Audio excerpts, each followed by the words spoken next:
today we're going to take a quick look back at 2023, our crystal ball predictions, insider insights from various agents, and 5 top tips on selling your home. And we're here at the O Design Foundation.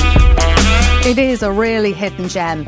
And of course, there's great support here for local designers.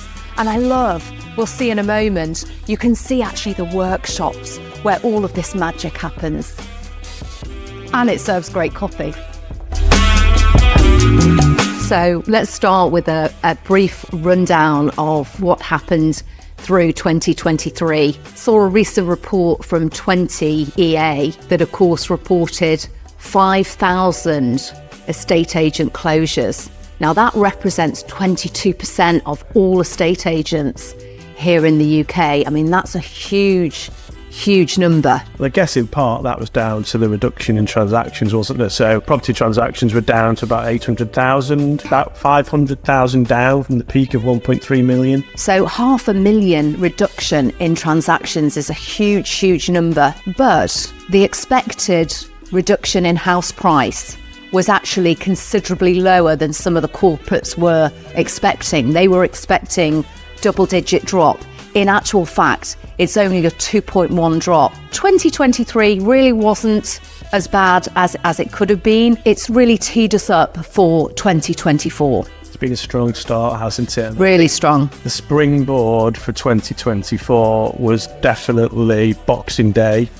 We had a number of property launches, and I think that's meant that we've hit the ground running very strongly. Number of viewings massively up on the previous year. Yes. Advice meetings or consultations, evaluations of people we meet in their living rooms again up significantly. Offers also up. Now there's a slight caveat there in that many of the people who are making offers and viewing are not proceedable, so they're in the process of bringing their homes to the market, but they are slowly now turning into official sales agreed. So we're starting to see an increase over last year on the actual numbers of formal sales agreed as well. So it's going to be an exciting February, March.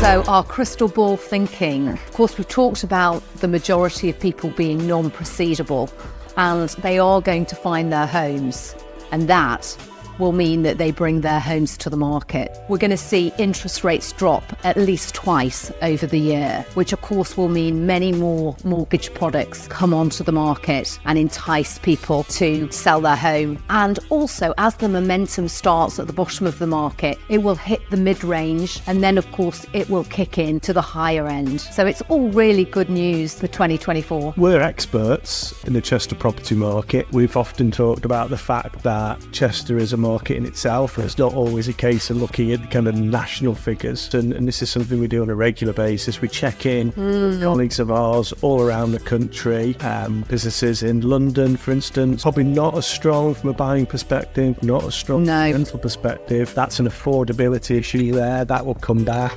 Reports from Cardiff, very similar to Chester, very strong. Reports from the Lake District, similar challenge that we saw throughout last year. So demand is there, but the supply isn't. So the choice of available nice homes just isn't there. And down to Oxfordshire, again slow at the moment, but building momentum. And South Coast, Devon, strong reports there. Newcastle, it's a similar picture. Choice is an issue for some people. Definitely. Probably the hot spots of London, it's a slightly different market, but we knew that anyway.